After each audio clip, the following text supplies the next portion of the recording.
নমস্কার বন্ধুরা, বাঙালির খাওয়ার খোঁজ শিলিগুড়িতে আপনাদের স্বাগত। আশা করি আপনারা ভালো আছেন, আমরাও ভালো আছি।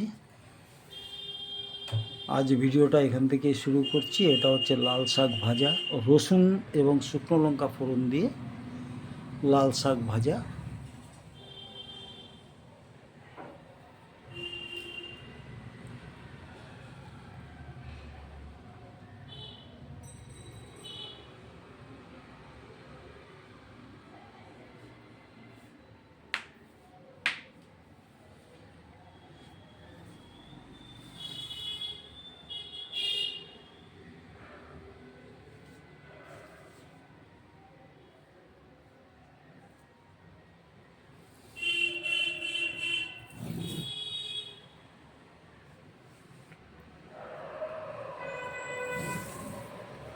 বন্ধুরা, এটা হচ্ছে ভারালি ভাজা।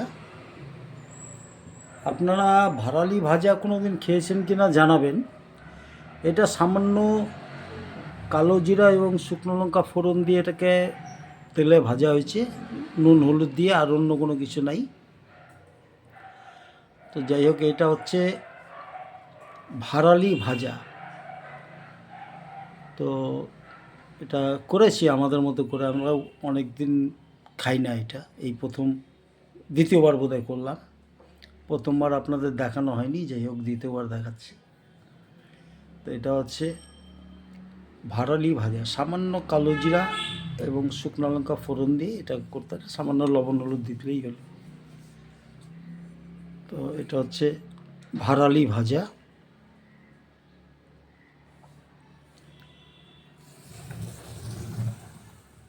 এবারে বন্ধুরা, এর মধ্যে এটা হচ্ছে সোনামুগ ডাল।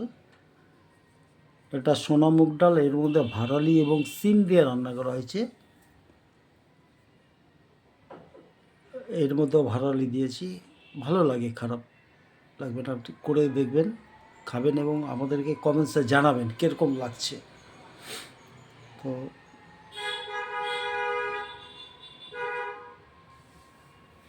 এটা হচ্ছে সোনামুগ ডাল।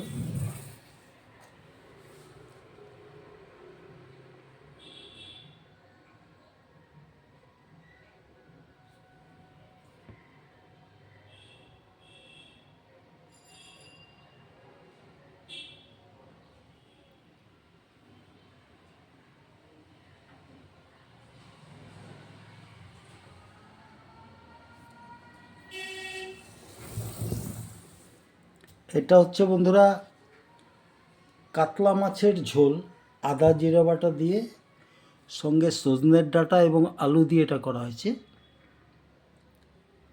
একদম হালকা পাতলা ঝোল একটা, আলু এবং সজনের ডাঁটা দেওয়া হয়েছে,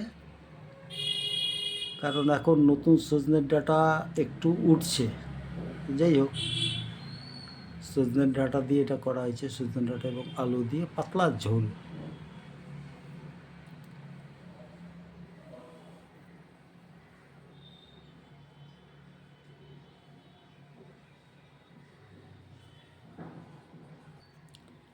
বন্ধুরা, এই হচ্ছে আজ আমাদের বাড়ির রান্না। রয়েছে লাল শাক ভাজা, রসুন এবং শুকনো লঙ্কা ফোড়ন দিয়ে, আর রয়েছে ভারালি ভাজা, তাতে কালো জিরা ফোড়ন এবং শুকনো লঙ্কা ফোড়ন দিয়ে করা হয়েছে। আর রয়েছে সোনামুগ ডাল, তাতে ভারালি এবং সিম দিয়ে করা হয়েছে। আর এদিকে হচ্ছে কাতলা মাছ, সেটা আদা জিরা বাটা দিয়ে, তাতে সজনের ডাঁটা এবং আলু দিয়ে করা হয়েছে। বন্ধুরা, আমাদের ভিডিও আপনাদের কীরকম লাগছে জানাবেন। ভালো থাকবেন, সুস্থ থাকবেন, বেশি বেশি করে খাবেন। ভিডিওটা আজ এখানেই শেষ করছি। খুব ভালো থাকবেন।